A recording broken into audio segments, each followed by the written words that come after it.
الحمدللہ رب العالمین والصلاة والسلام علی سید الانبیاء والمرسلین اما بعد فاعوذ باللہ من الشیطان الرجیم بسم اللہ الرحمن الرحیم۔ آج ایک بار پھر آپ کے سامنے درس قرآن کا سلسلہ لے کر حاضر ہوئے ہیں۔ اللہ کا فضل ہے، رمضان المبارک کا پہلا روزہ خیر و عافیت کے ساتھ گزر چکا اور اللہ تبارک و تعالیٰ کی رحمتیں برکتیں چھماچم برس رہی ہیں۔ اس ماہ مقدس میں رب کائنات کی بارگاہ میں دعا کرتے ہیں اللہ پاک ہم سب کو کرونا وائرس سمیت تمام وبائی امراض سے نجات عطا فرمائے۔ آج کا دوسرا ایپیسوڈ جس میں درس قرآن کا سلسلہ ہوگا، آپ تمام حضرات غور کے ساتھ قرآن پاک کے سلسلے کو ضرور سنیے گا۔ اللہ تبارک و تعالی نے دوسرے سپارے کے اندر ارشاد فرمایا وَكَذَلِكَ جَعَلْنَاكُمْ أُمَّةً وَسَطًا لِتَكُونُوا شُهَدَاءَ عَلَى النَّاسِ وَيَكُونَ الرَّسُولُ عَلَيْكُمْ شَهِيدًا۔ فرمایا اور اسی طرح ہم نے تمہیں بہترین امت بنایا تاکہ تم لوگوں پر گواہ بنو اور یہ رسول تمہارے نگہبان اور گواہ ہوں۔ اور اے حبیب تم پہلے جس قبلے پر تھے، یعنی وما جعلنا القبلۃ التي كنت عليها الا لنعلم من يتبع الرسول ممن ينقلب على عقبه۔ فرمایا اے حبیب تم پہلے جس قبلے پر تھے ہم نے وہ اسی لیے مقرر کیا تھا کہ دیکھیں کون رسول کی پیروی کرتا ہے اور کون الٹے پاؤں پھر جاتا ہے۔ سامعین جی وقار، اس آیت مقدسہ کے اندر سب سے پہلے ارشاد فرمایا گیا وَكَذَلِكَ جَعَلْنَاكُمْ أُمَّةً وَسَطًا۔ فرمایا اسی طرح ہم نے تمہیں بہترین امت بنایا، یعنی اے مسلمانوں جس طرح ہم نے تمہیں ہدایت دی اور خانہ کعبہ کو تمہارا قبلہ بنایا، اسی طرح ہم نے تمہیں بہترین امت بنایا۔ حضور اکرم صلی اللہ تعالی علیہ وسلم کی امت کے زمانے کے لحاظ سے سب سے پیچھے ہے اور مرتبے کے لحاظ سے حضور کی امت سب سے افضل ہے۔ اور یہاں پر اس آیت مقدسہ کے اندر افضل کے لیے وسط کا لفظ استعمال ہوا، اور عربی کے اندر بہترین کے لیے جب کوئی جملہ اور کوئی لفظ استعمال کیا جاتا ہے تو وسط کا جملہ ہی استعمال کیا جاتا ہے۔ دوسری بات اسی آیت مقدسہ کے اندر جو ذکر کی گئی لِتَكُونُوا شُهَدَاءَ، فرمایا تاکہ تم گواہ ہو جاؤ، یعنی مسلمان دنیا اور آخرت میں گواہ ہیں۔ دنیا میں تو اس طرح کہ مسلمان کی گواہی مومن اور کافر سب کے حق میں یہ مسلمان کی گواہی جو ہے وہ مانی جاتی ہے، معتبر ہوتی ہے، مگر کافر کی گواہی مسلمان کے حق میں یہ معتبر نہیں ہوتی۔ مسلمان کے خلاف اگر کوئی کافر گواہی دے گا تو یہ معتبر نہیں ہوگی، یہ مانی نہیں جاتی۔ حدیث مبارکہ کے اندر ہے مسلمانوں کی گواہی کے متعلق، بخاری شریف کے اندر حضرت سیدنا انس بن مالک رضی اللہ تعالیٰ عنہ سے روایت ہے، صحابہ کرام علیہم الرضوان کے پاس ان کے پاس سے ایک جنازہ گزرا تو صحابہ کرام علیہم الرضوان نے اس جنازے کی تعریف کی تو نبی پاک صلی اللہ تعالی علیہ وسلم نے ارشاد فرمایا واجب ہو گئے۔ پھر ایک اور جنازہ گزرا تو نبی پاک صلی اللہ تعالی علیہ وسلم کے صحابہ کرام نے اس کی مذمت بیان کی، نبی پاک صلی اللہ تعالی علیہ وسلم نے ارشاد فرمایا واجب ہو گئے۔ جب حضرت سیدنا عمر فاروق رضی اللہ تعالیٰ عنہ نے یہ معاملہ دیکھا کہ صحابہ نے تعریف کی تو حضور نے کہا واجب ہو گئے، اور صحابہ نے اگر مذمت بیان کی تو حضور نے فرمایا کہ واجب ہو گئے۔ تو سیدنا عمر فاروق رضی اللہ تعالیٰ عنہ نے عرض کی یا رسول اللہ صلی اللہ تعالی علیہ وسلم کیا واجب ہو گئی؟ صحابہ نے تعریف کی تب بھی آپ نے فرمایا واجب ہو گئی، صحابہ نے مذمت کی تب بھی آپ نے فرمایا واجب ہو گئی۔ تو نبی پاک صلی اللہ تعالی علیہ وسلم نے ارشاد فرمایا پہلے جنازے کی تم نے تعریف کی تو اس کے لیے جنت واجب ہو گئی، اور دوسرے جنازے کی تم لوگوں نے برائی بیان کی تو اس کے لیے دوزخ واجب ہو گئی۔ فرمایا تم زمین میں اللہ تعالیٰ کے گواہ ہو، تمہیں پتہ ہے کون برا ہے اور کون اچھا ہے۔ یاد رہے یہ تو دنیاوی گواہی تھی، اور آخرت میں بھی امت مصطفیٰ صلی اللہ تعالی علیہ وسلم گواہی دیں گے۔ وہ کیسے؟ فرمایا کہ جب آخرت کا دن ہوگا اور تمام اولین و آخرین جمع ہو جائیں گے اور کفار سے فرمایا جائے گا کہ کیا تمہارے پاس میری طرف سے ڈرانے والے اور احکام پہنچانے والے نہیں آئے تھے؟ تو وہ کفار انکار کر دیں گے، اللہ تبارک و تعالیٰ سے کہیں گے کہ ہمارے پاس کوئی نہیں آیا، اللہ تبارک و تعالیٰ تمام نبیوں سے، انبیاء کرام علیہ السلام سے ارشاد فرمائے گا کہ تم بتاؤ کیا تم نہیں گئے تھے اور تم نے تبلیغ نہیں کی؟ تمام انبیاء کرام علیہ السلام فرمائیں گے، عرض کریں گے کہ اے اللہ یہ لوگ جھوٹ بولتے ہیں، ہم نے انہیں تبلیغ کی ہے۔ اب انبیاء کرام علیہ السلام سے فرمایا جائے گا کہ تم اس بات پر کوئی حجت قائم کرو، کوئی گواہ پیش کرو۔ تو وہ عرض کریں گے امت مصطفیٰ صلی اللہ تعالی علیہ وسلم اس بات پر گواہ ہے کہ ہم نے جا کر ان لوگوں کو تبلیغ کی تھی۔ اب جب امت مصطفیٰ صلی اللہ تعالی علیہ وسلم کے متعلق انبیاء کرام علیہ السلام کہیں گے کہ ہماری یہ گواہ ہے، تو امت محمدیہ علی صاحب السلام سے یہ پوچھا جائے گا کہ تم اس بات کی گواہی دو کہ کیا انبیاء کرام علیہ السلام نے تبلیغ فرمائی؟ تو نبی پاک صلی اللہ تعالی علیہ وسلم کے ہم امتی اس بات کی گواہی دیں گے کہ جو انبیاء کرام علیہ السلام گزر چکے، جو نبی علیہ السلام سے پہلے آئے، انہوں نے جا کر ان لوگوں کو تبلیغ کی تھی۔ جب امت مصطفیٰ صلی اللہ تعالی علیہ وسلم یہ گواہی دیں گے تو ان سے پوچھا جائے گا کہ تمہیں اس بات کے بارے میں کیسے پتہ ہے؟ تمہیں اس بات کی جو گواہی دے رہے ہو کہ انہوں نے تبلیغ کی ہے، تمہیں اس کا کیسے پتہ؟ تو امت عرض کرے گی یا رب عز و جل، تو نے ہماری طرف اپنے رسول محمد مصطفیٰ صلی اللہ تعالی علیہ وسلم کو بھیجا، قرآن پاک نازل فرمایا، ان کے ذریعے سے ہمیں قطعی اور یقینی طور پر یہ علم ہو گیا کہ حضرات انبیاء کرام علیہ السلام نے کامل طریقے سے فرض تبلیغ ادا کیا۔ اور پھر سید المرسلین صلی اللہ تعالی علیہ وسلم سے، نبی پاک صلی اللہ تعالی علیہ وسلم سے امت کے متعلق پوچھا جائے گا کہ یا رسول اللہ آپ کی امت جو گواہی دے رہی ہے، آپ اس کے متعلق کیا ارشاد فرماتے ہیں؟ تو نبی پاک صلی اللہ تعالی علیہ وسلم امت کی گواہی کی تصدیق فرمائیں گے۔ آپ یاد رکھیے اس آیت مقدسہ کے اندر نبی پاک صلی اللہ تعالی علیہ وسلم کی امت کی جو گواہی ہے وہ دنیا میں بھی معتبر ہے اور آخرت میں بھی یہ امت گواہی دے گی تو نبی علیہ السلام اس کی تصدیق فرمائیں گے۔ ایک تو آیت مقدسہ کے اندر ان باتوں کا ذکر ہوا۔ دوسرا، نبی پاک صلی اللہ تعالی علیہ وسلم کی جو گواہی ہے وہ قطعی ہے، قطعی طور پر ہے اور حتمی ہے۔ نبی پاک صلی اللہ تعالی علیہ وسلم نے جو کچھ فرما دیا وہ حقیقت پر مبنی ہے، اور اللہ تبارک و تعالیٰ کے پیارے محبوب علیہ السلام کی جو گواہی ہے یا حضور علیہ السلام کا جو علم ہے جس کے متعلق حضور نے ارشادات فرمائے ہیں وہ یقینی ہیں، حتمی ہیں اور قطعی ہیں۔ اسی آیت مقدسہ کے اندر اور اللہ کی شان یہ نہیں کہ تمہارے ایمان کو ضائع کر دے۔ اب اس میں چونکہ دوسرا سپارہ ہے اور اس کے اندر قبلے کی تبدیلی کی احکامات بھی ہیں۔ جب قبلے کی تبدیلی کا سلسلہ ہوا تو پہلے چونکہ بیت المقدس کی طرف منہ کر کے نماز پڑھتے تھے، اور اللہ کے محبوب علیہ السلام کی یہ دلی خواہش اور آرزو تھی کہ یہ جو قبلہ ہے بیت المقدس کی طرف جو منہ کر کے نماز پڑھتے ہیں یہ تبدیل ہو جائے اور خانہ کعبہ کو ہمارا قبلہ بنا دیا۔ یہ میرے محبوب علیہ السلام کی چاہت تھی۔ اب جب یہ معاملہ ہوا تو کچھ یہودیوں کو یہ معاملہ ناگزیر گزرا، انہوں نے اس پر اعتراضات کیے اور یہودیوں کو یہ بات ہضم نہ ہوئی اور طرح طرح سے مسلمانوں کو اس کے خلاف بھڑکانے کی کوشش کرتے رہے۔ چنانچہ کچھ یہودیوں نے بیت المقدس کی طرف منہ کر کے پڑھی گئی نمازوں کے بارے میں مسلمانوں کے سامنے چند اعتراضات کیے، اور بیت المقدس کی طرف منہ کر کے نماز پڑھنے کے زمانے میں جن صحابہ کرام نے وفات پائی ان کی نمازوں کے درست ہونے پر مسلمانوں سے دلیلیں مانگنے لگے۔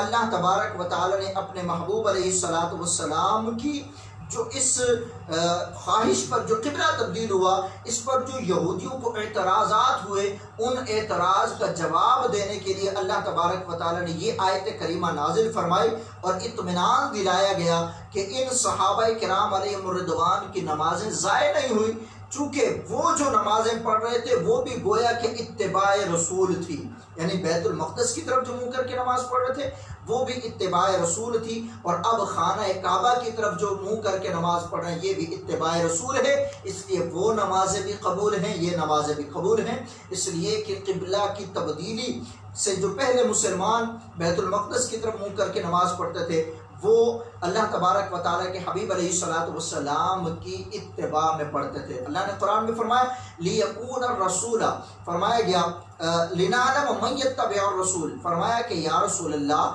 یہ ہم نے اس لیے کیا تاکہ ہم دیکھیں تو صحیح کہ کون ہے جو رسول کی پیروی کرتا ہے اور کون ہے جو آپ سے منہ پھیر لیتا ہے، اور وہی یہود و نصارہ اور منافق لوگ تھے جنہوں نے رسول اللہ صلی اللہ تعالیٰ علیہ وسلم کے قبلہ تبدیل ہونے پر مختلف جو ہے وہ اعتراضات اٹھائے۔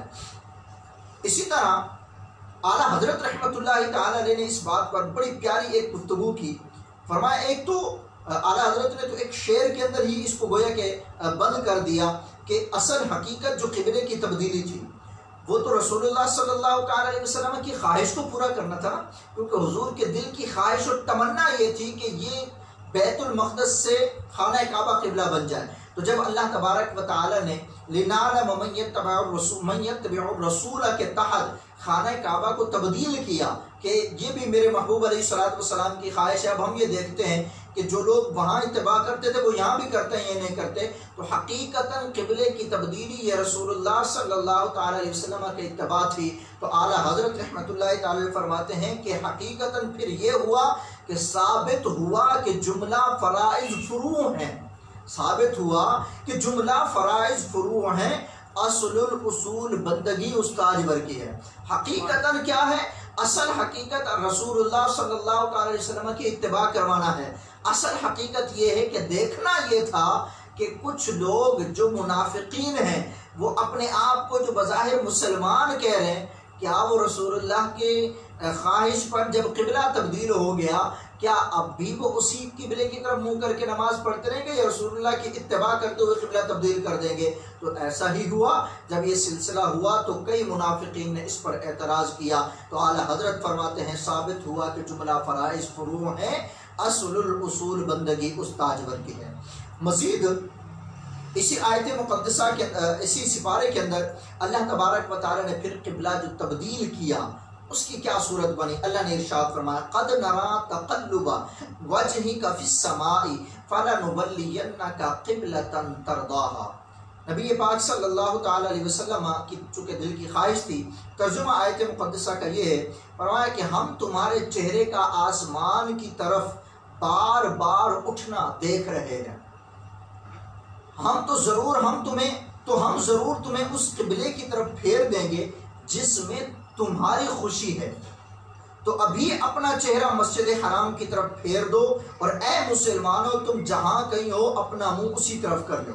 یعنی فرمایا گیا فَوَلِّ وَجْهَكَ شَطْرَ الْمَسْجِدِ الْحَرَامِ، یعنی حضور نماز کی حالت میں تھے اور نبی پاک صلی اللہ تعالی علیہ وسلم کو اللہ تبارک و تعالی نے وہی ارشاد فرمائی، وہی کے ذریعے فرمایا کہ اے حبیب صلی اللہ تعالی علیہ وسلم ہم آپ کی خواہش کو جانتے ہیں، یا رسول اللہ آپ کا جو چہرہ بار بار آسمان کی طرف اٹھ رہا ہے نا، یا رسول اللہ ہم جانتے ہیں کہ آپ کی خواہش ہے کہ یہ قبلہ جو ہے وہ خانہ کعبہ ہونا چاہیے۔ پھر اللہ تبارک و تعالی نے فرمایا اے حبیب صلی اللہ تعالی علیہ وسلم ہم آپ کی خواہش پر آپ کی خوشی کے لیے آپ کو حکم دیتے ہیں کہ آپ اپنا چہرہ بیت المقدس سے خانہ کعبہ کی طرف کر لیں، اور یاد رکھیں اللہ کے حبیب علیہ السلام سے روایتوں میں ملتا ہے کہ اللہ کے حبیب علیہ السلام نے 2 رکعتیں پڑھ لی تھی اور 2 رکعت باقی تھی۔ بعض روایتوں میں عصر کی نماز کا بھی آیا، بعض میں ظہر کا بھی آیا کہ حضور نے 2 رکعتیں بیت المقدس کی طرف منہ کر کے نماز پڑھی، 2 رکعتیں حضور علیہ السلام نے خانہ کعبہ کی طرف منہ کر کے نماز پڑھی۔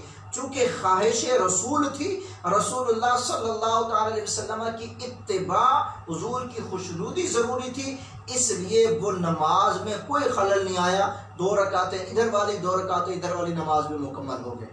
مزید اس آیت مقدسہ سے یہ بھی معلوم ہوا کہ اللہ تبارک و تعالیٰ کو اپنے حبیب علیہ السلام کی رضا پسند ہے، اللہ اپنے محبوب علیہ السلام کی رضا کو پسند کرتا ہے، اور اللہ تبارک و تعالیٰ نے اپنے حبیب علیہ السلام کی رضا کو پورا فرماتا ہے۔ امام فخر الدین رازی رحمۃ اللہ تعالی علیہ فرماتے ہیں کہ بے شک اللہ تبارک و تعالی نے اپنے حبیب علیہ الصلوۃ والسلام کی وجہ سے قبلہ تبدیل فرمایا، اور اس آیت مقدسہ میں یوں نہیں فرمایا کہ تمہیں اس قبلے کی طرف پھیر دیں گے، نہ، بلکہ فرمایا جس میں میری رضا ہے، یوں نہیں، بلکہ فرمایا یا رسول اللہ جس میں آپ کی رضا ہے، جس میں آپ کی خوشی ہے، ہم آپ کو اس قبلے کی طرف پھیر دیں گے۔ آپ اندازہ لگائیے اللہ پاک اپنے محبوب علیہ الصلوۃ والسلام کی رضا کو کتنا پسند فرماتے ہیں۔ اللہ تبارک و تعالی نے جب یہ معاملہ نبی پاک صلی اللہ تعالی علیہ وسلم کی رضا کی خاطر اللہ تبارک و تعالی نے قبلے کو تبدیل فرما دیا،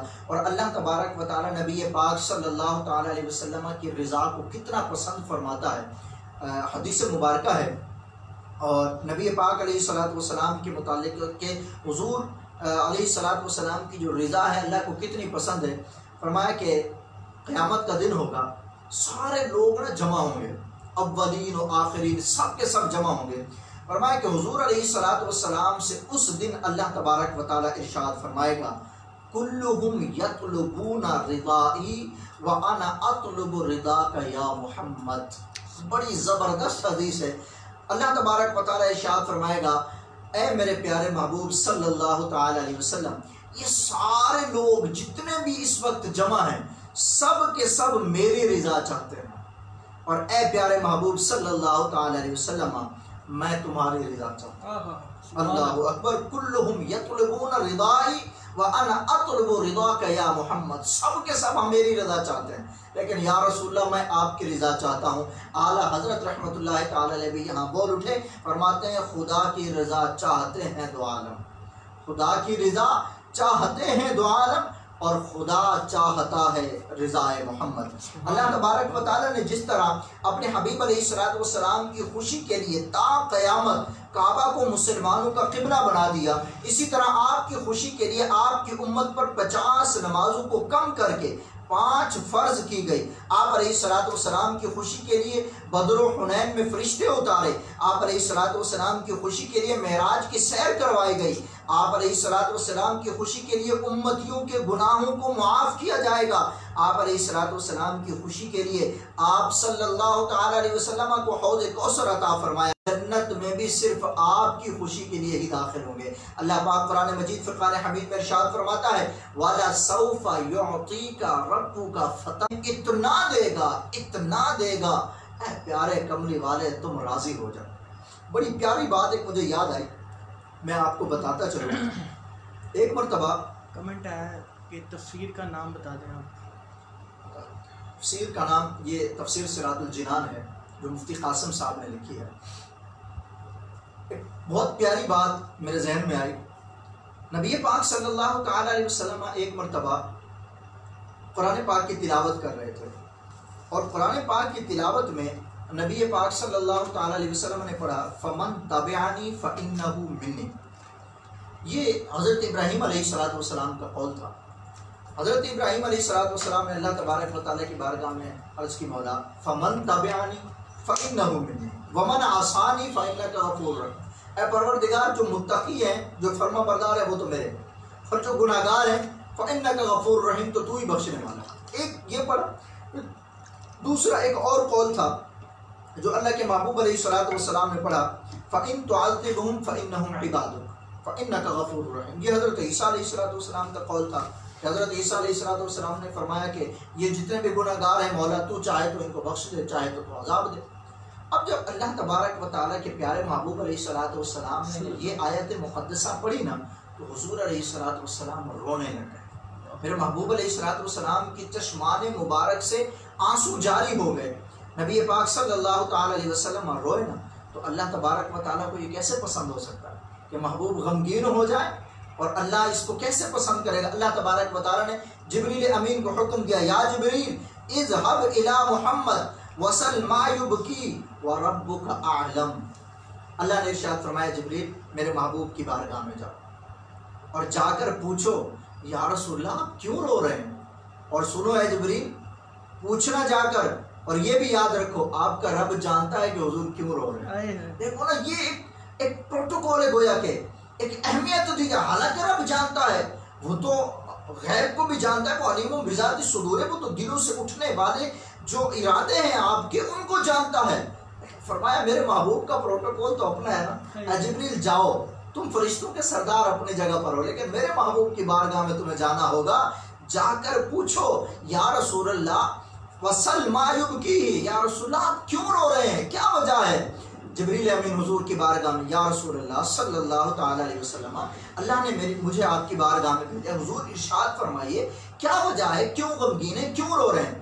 اللہ کے محبوب علیہ الصلوۃ والسلام نے جملہ ارشاد فرمایا، غور سے سنیے گا ہم سے میرے محبوب کتنی محبت کرتے ہیں. میرے محبوب علیہ الصلوۃ والسلام نے ارشاد فرمایا، جبریل اللہم امتی، اے جبریل مجھے میری امت کا غم کھایا جا رہا ہے، میں اپنی امت کے غم کی وجہ سے رو رہا ہوں. سنو لوگو، جب ابراہیم علیہ الصلوۃ والسلام نے اپنے امت کے بارے میں کہا تو یہ کہا، اے اللہ جو متقی ہیں وہ میرے، جو گنہگار ہیں وہ تیرے. حضرت عیسیٰ علیہ الصلوۃ والسلام نے بھی یہی کہا، جو متقی ہیں وہ ہمارے، جو گنہگار ہیں وہ تیرے. لیکن میرے محبوب نے یہ نہیں کہا. میرے محبوب نے فرمایا، میرے رب میری امت کو بخش دے، اے میرے رب میری امت میرے حوالے کر دے. جبریل امین رب کی بارگاہ میں پہنچے. یا اللہ تیرا محبوب اس لیے رو رہا ہے کہ وہ کہتا ہے کہ میری امت کا کیا بنے گا، میری امت میرے حوالے کی جائے. اللہ تبارک و تعالیٰ فرما سکتا تھا کہ جبریل امین میں یہیں سے، اللہ تبارک و تعالیٰ فرما سکتا تھا کہ میں یہیں سے بتا دیتا ہوں، لیکن فرمایا نہیں جبریل جا میرے محبوب کی بارگاہ میں دوبارہ، اور جا کر مجدہ سنا دے، والا سوف یعطیک ربک فترضی. اے پیارے کملی والے آپ گھبرائیے مت، اے پیارے کملی والے آپ غمگین نہ ہوئیے، آپ کا رونا ہمیں برداشت نہیں ہوتا.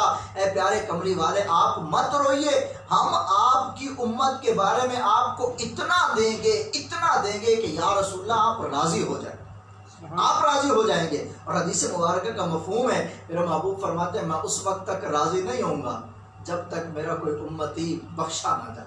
سب بخشے جائیں گے تو حضور فرماتے ہیں میں راضی ہو جاؤں گا. اور اعلیٰ حضرت رحمۃ اللہ تعالی علیہ فرماتے ہیں کہ جب یہ مجدہ سن لیا نا تو پھر تو اعلیٰ حضرت فرماتے ہیں رضا پل سے اب وجد کرتے گزریے.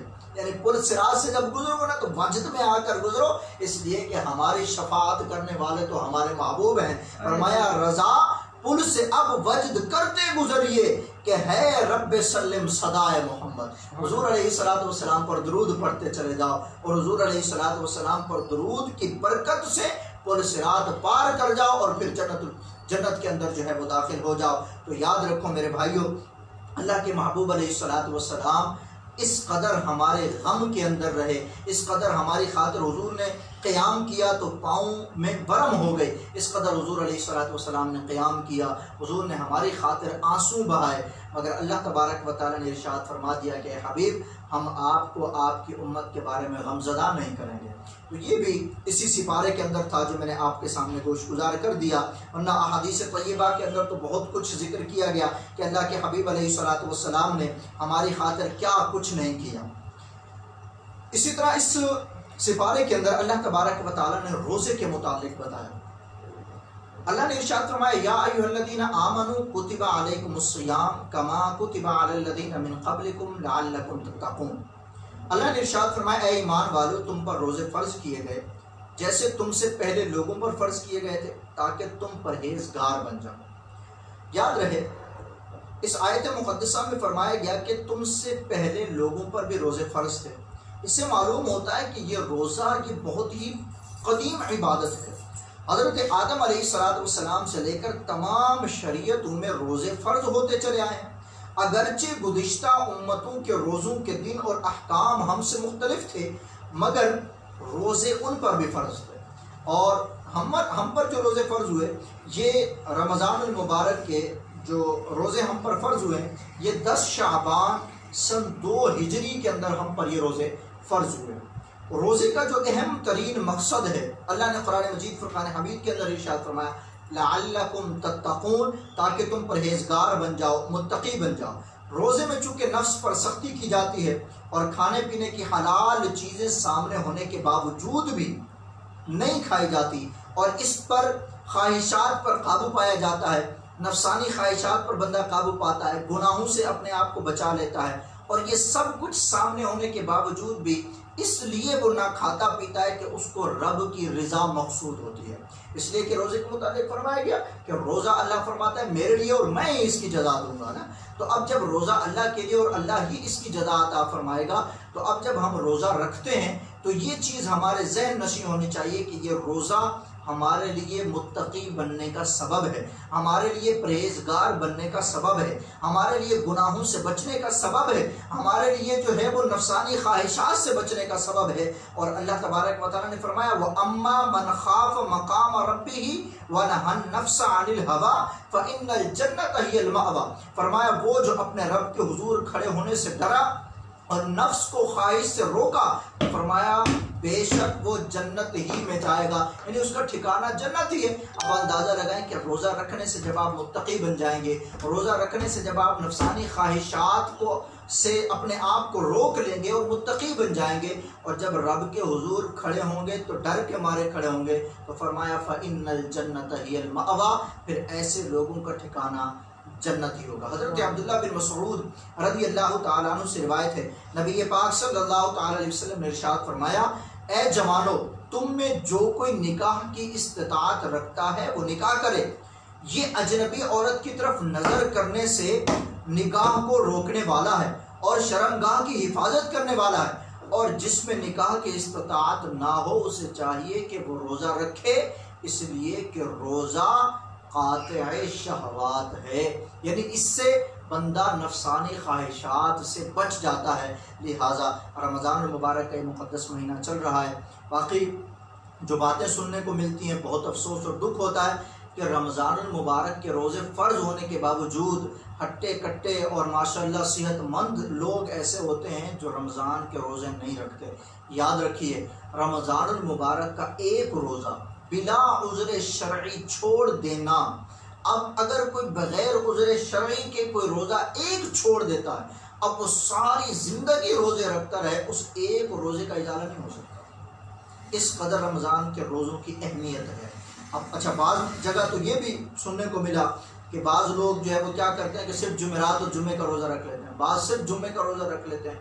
بھائی کیا صرف جمعے کا روزہ فرض ہے رمضان کے اندر، یا صرف جمعرات کا روزہ فرض ہے؟ ایسا ہرگز نہیں ہے. رمضان المبارک کے سارے روزے مسلمانوں پر فرض ہیں اور ان کا ادب و احترام بھی ہم پر ضروری ہے.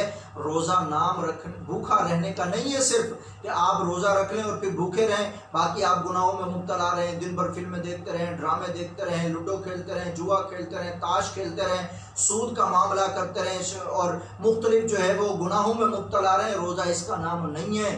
روزہ نام ہے متقی بننے کا، روزہ نام ہے گناہوں سے بچنے کا، روزہ رکھ کر اپنے ہر عضو کو گناہ سے بچانے کا. آنکھ کو حرام دیکھنے سے بچانا ہے، زبان کو حرام بولنے سے بچانا ہے، کانوں کو حرام سننے سے بچانا ہے، اور اپنے اعضاؤں کو حرام پر لے جانے سے بچانا ہے. یہ نام ہے روزہ. روزہ رکھ کر بھی گناہ کرو تو پھر روزہ کیسا؟ لہٰذا رمضان المبارک کا تقدس پامال نہ کریں. رات گئے تک کرکٹ کھیلنا، رات گئے تک لوڈو کھیلنا، رات گئے تک تاش میں جو ہے وہ اپنے وقت کو ضائع کرنا، اور پھر صبح جو ہے وہ نہ نماز پڑھنا، نہ سحری کرنا، نہ روزہ رکھنا، اور پھر جمعے کا ایک آدھ روزہ، اور بعض تو وہ بھی نہیں رکھتے، یہ کہہ کر اپنی جان چھڑا لیتے ہیں جی وہ اللہ تبارک و تعالیٰ اور میرا معاملہ ہے. اتنا نڈر ہو گئے ہیں لوگ، اور یہ کہہ کر گزر جاتے ہیں کہ ہم قیامت کے دن جواب دے دیں گے. یعنی آپ کے اندر اتنی زیادہ طاقت آ گئی کہ آپ اللہ کا سامنا کر لیں گے.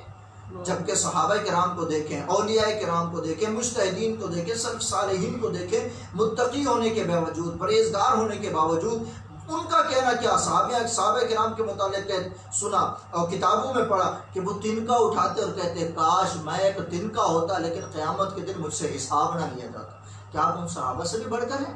نہیں. اس لیے رمضان کا تقدس پامال نہ کریں. ڈریں اس وقت سے کہ جب حساب دینا پڑے، نہ ماں ساتھ دینے والی ہوگی، نہ باپ ساتھ دینے والا ہوگا، نہ بھائی ہوں گے، نہ بہنیں ہوں گی، نہ مال ہوگا، نہ اسباب. صرف رب کی بارگاہ میں کھڑے ہو کر ثواب دینا ہوگا، اور اس وقت تو جھوٹ بھی نہیں بول سکتے. جو کچھ لکھا ہوا وہ بھی موجود ہوگا. اور حدیث طیبہ کا مفہوم تو یہ ہے، فرمایا کہ جب تم سے حساب لیا جائے گا، اگر تم غلط کہو گے تو تمہارا اپنا جسم تمہارے خلاف گواہی دے گا، تمہارے ہاتھ، تمہاری جلد تمہارے خلاف گواہی دیں گے، پاؤں جن سے چل کر گناہ کی طرف گئے یہ گواہی دیں گے، آنکھیں جن کے ذریعے حرام دیکھا یہ گواہی دیں گے، کان جن کے ذریعے سے حرام سنا یہ گواہی دیں گے. تو تو پھر کیسے بچیں گے؟ اس لیے اگر اس وقت شرمندہ ہونے سے بچنا چاہتے ہیں، اللہ کی رضا والے کام کیجئے۔ اللہ تبارک و تعالیٰ سے دعا ہے اللہ پاک ہم سب کا آج کا یہ درس سننا کرنا اپنے بارگاہ میں شرف قبولیت عطا فرمائے۔ اللہ تبارک و تعالیٰ سے دعا ہے اللہ کے کائنات ہم سب کو پیارے آقا صلی اللہ تعالیٰ علیہ وسلم کی سچی پکی محبت نصیب فرمائے۔ آمین بجاہ نبی الامین صلی اللہ تعالیٰ علیہ وسلم۔ وما علینا الا البلاغ المبین۔